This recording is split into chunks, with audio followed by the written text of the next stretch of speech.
This is the Loan Creator YouTube. We hope this video helps. In this video, I will explain how to pay estimated taxes online. First, understand who needs to make these payments.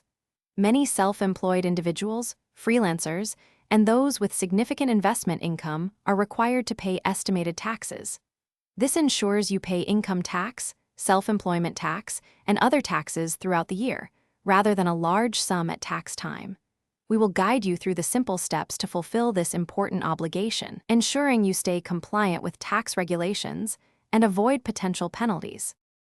Before making your payment, it is crucial to accurately calculate your estimated tax liability.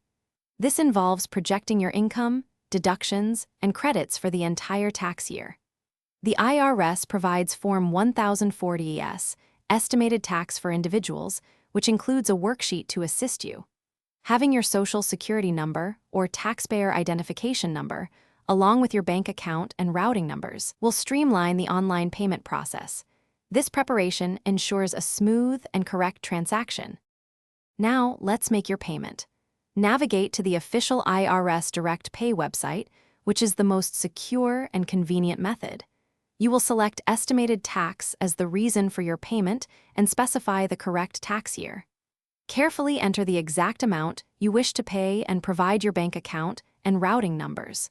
Double-check all information before submitting to prevent errors. This direct method ensures your payment is processed efficiently and accurately by the Internal Revenue Service. After successfully submitting your payment, you will receive a confirmation number. It is essential to save this number for your records, as it serves as proof of payment. Maintain a clear record of all your estimated tax payments, including the date and amount paid. Remember, these payments are generally due in 4 quarterly installments. Regularly review your income and deductions throughout the year to ensure your estimated payments remain accurate, adjusting them as necessary to avoid underpayment penalties. Thanks for watching. Consider subscribing if we helped you.